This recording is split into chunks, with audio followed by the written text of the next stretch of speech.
Hello बच्चों, let's see this question. The question says arrange the following increasing order of their solubility.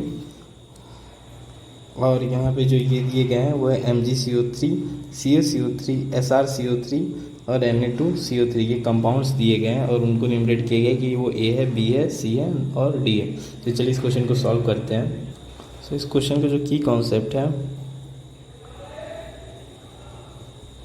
वो ये है, solubility depends on two factors. कौन कौन से वो दो फैक्टर्स हैं? एक है हाइड्रेशन एनर्जी और एक है लैटिस एनर्जी. कैसे डिपेंड करता है इन पे? सॉल्युबिलिटी जो होती है वो directly proportional to hydration energy होती है और inversely proportional to lattice energy होती है. अब हमें ये देखना है कि कब हम हाइड्रेशन एनर्जी लगाएंगे और कब हम लैटिस एनर्जी लगाएंगे. सो हाइड्रेशन एनर्जी तब लगाएंगे जब कॉमन कटायन और एनायन पॉलीएटॉमिक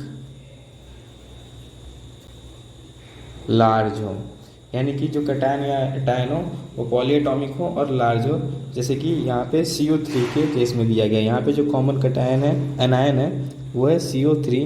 देखिए CO3 सब में प्रेजेंट है और ये पॉलीएटॉमिक भी है और लार्ज भी है. तो यहाँ पे हाइड्रेशन एनर्जी लगाएंगे और जो लैटिस एनर्जी होगी इस केस में कांस्टेंट रहेगी.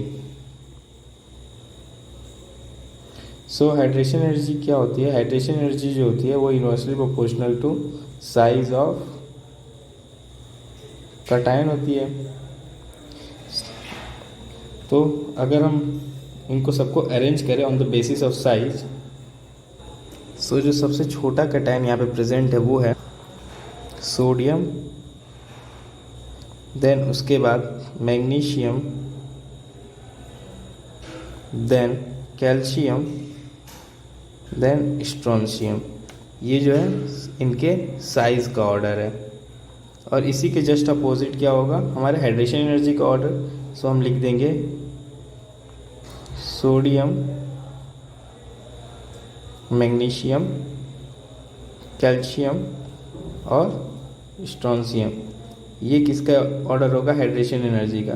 और हम जानते हैं जो हाइड्रेशन एनर्जी का ऑर्डर होगा वही किसका ऑर्डर होगा? सॉल्युबिलिटी का. सो जो हमारा Na2CO3 है इसकी सॉल्युबिलिटी सबसे ज़्यादा होगी. सो D की सॉल्युबिलिटी सबसे ज़्यादा होगी.